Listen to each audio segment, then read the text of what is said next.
Welcome back to the How to Start a Cannabis Farm podcast. My name is Jared and I'm your host. Today we are talking about things to do after harvest. So besides testing all your shit and smoking all your shit and selling your shit and whatnot, this is the time for cleaning up and building. The ground is just getting to be nice and soft, and it hasn't gotten to the point where it's a complete mess and just to the point your truck's getting stuck and whatnot. So a lot of people utilize this time to set up greenhouses and just moving dirt and getting things done before the real rains come, at least up here in the Pacific Northwest. Um, for us right now, so one of the things we've done is we've begun building our soil for next year. This can include things like if you need to re-amend, you can, but a lot of people are beginning to cover crop. So they're adding things like clover, winter vegetables, radish for penetrating roots, or their roots penetrating a lot of the clay and deeper soils. For us, we're adding kale just to increase our biomass in general. One of the purposes for increasing biomass is for water retention. There are some places in the world that they receive all of their rainfall in about 2-3 months or so, and if that soil can't capture all that water, well, then it goes away. So what they've discovered is that by increasing the amount of organic matter that they have in that soil, the more organic matter, the faster and more of that rainfall is able to be absorbed. So begin doing that. Begin planting all kinds of stuff, and it doesn't even have to grow well. It just has to be there so that it can die off and again add to the soil. One of the things you can do is start sourcing your property or your woods or wherever, and bring in wood chips or little bits of leaf mold and whatnot for fungal growth.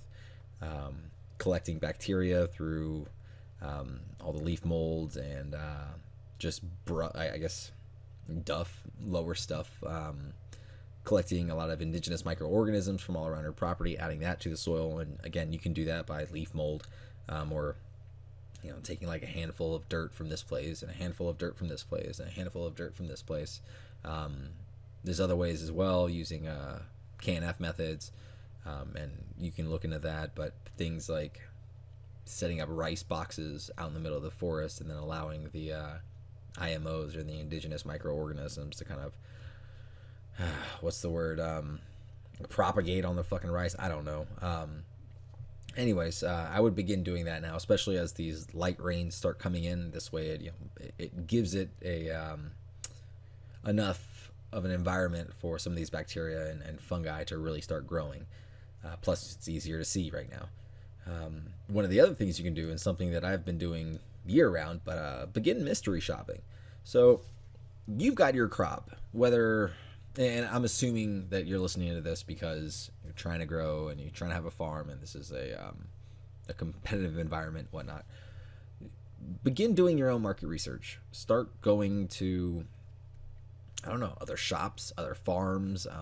Start making relationships, but make sure that you're paying attention to what other people are selling, what people are growing.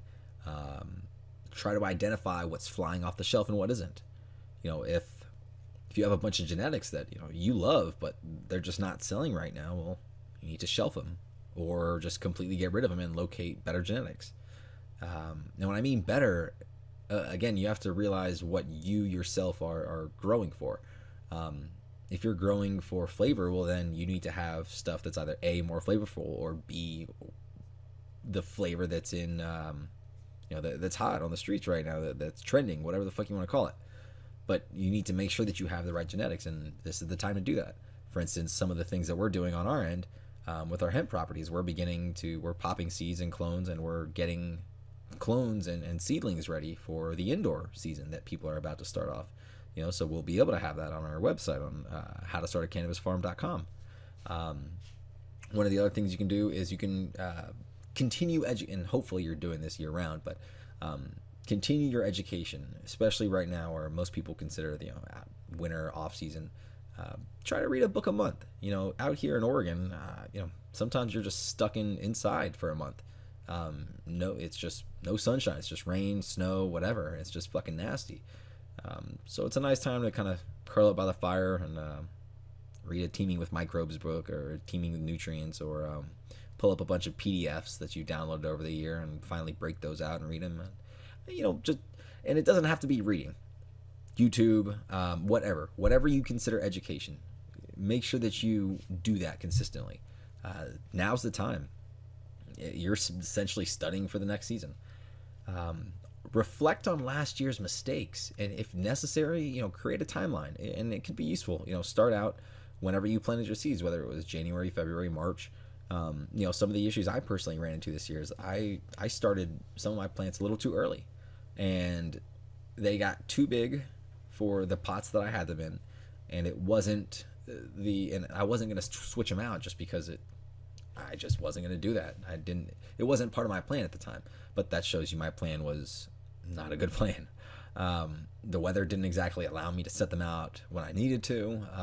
They started forced flowering, and by the time that I set them out, they were in transition, and they were pre-flowering and flowering, and they weren't growing, and it was just a fucking mess. And then, that it was just a mess. And I popped those seeds, I think, in January. So something to think about as well. Maybe pop them in February. I know some people pop their shit outdoors, in March, April. So some of these things I personally am planning on doing with my personal garden, just to try and eliminate any holdup or barrier for the roots. I want them to continually grow. I don't want them to ever hit a wall. So that's something that I'm going to try to plan on, and factor in. And, it's just something that it shifts, just like the environment, just like every year, things change. I was told by this old timer actually at the gym a couple years ago, last year or so. He was saying that out here in Oregon in particular, or places that get less sunlight than most places, during the winter time, I should say, the sun is responsible for your own life, and it gives you a lot of vitamin D. So make sure you supplement vitamin D. I know it sounds stupid, but out here in Oregon, it's foggy, it's rainy, it's cloudy during the winter, and so you don't have access to a lot of sunlight. And having vitamin D deficiencies, you guys fucking know, you're growers. Having a deficiency in anything can cause a deficiency in this, which prevents this, and it ends up blocking out this because this doesn't transport this. And then you look at the symptoms and you think of it's one thing, when in reality it's something completely different.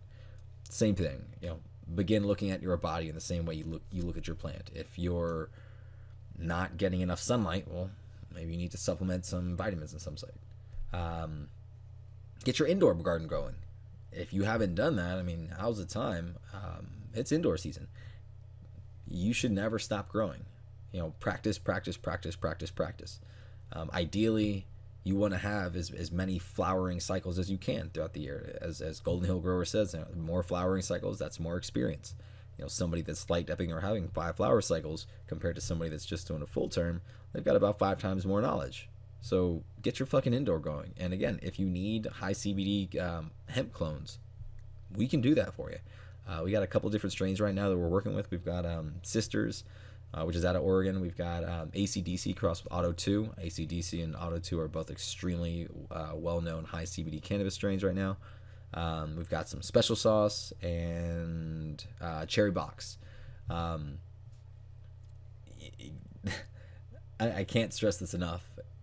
If you're listening to this, you obviously are wanting information. Get your indoor going, and even plan for light dipping just because of what I said. Have more flower cycles, you get more tests, you gain more knowledge. Other than that, relax. Try and, as right now it's October 28th. Thanksgiving's starting to come up. Be grateful. Be grateful for what the year's given you. Be grateful for everything. Try to hang out with family. And if you don't have access to family, because when I was coming out here and looking for a property, I didn't have access to family. I spent, Christmas and Thanksgiving in a cafe by myself, and in a hotel room getting drunk by myself. And it was sad, but it made me extremely thankful for my family, and it was something that I I thought I was thankful for, but until I experienced this, I didn't really get it. So try and put yourself in a position where you're actually thankful. But even so, try and help people.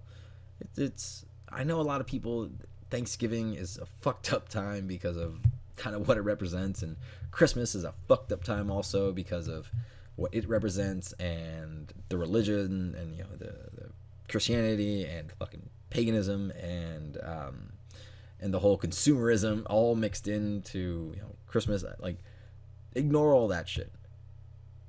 Be thankful and give. That's it. For Thanksgiving, just try to be thankful, and for Christmas, try to give. And then as the new year comes around, make plans. Make fucking plans. I mean, you just went through hell, and this is the time to start getting excited. As February starts rolling around and Valentine's Day, fuck Valentine's Day, be loving for the plant. Be loving for Mother Nature, be loving for the soil, be loving for I guess the opportunity that you have currently. And begin getting ready. Harvest it's a magical time. I was born in October. I live for this shit. I fucking love it. But it's also, it can be a depressing time. It can be a time where you don't have access to family, and again, you end up drinking away, and there's not a lot of sunshine, so you're just kind of stuck inside all day, and it's rainy, so you're stuck inside all day, and it's cold, so you're stuck inside all day. Or you don't have any money, so you don't have any heat, and you're stuck inside all day. It can be tough. It can be tough, but winter is, that's it. That's the end. It's the end before the beginning.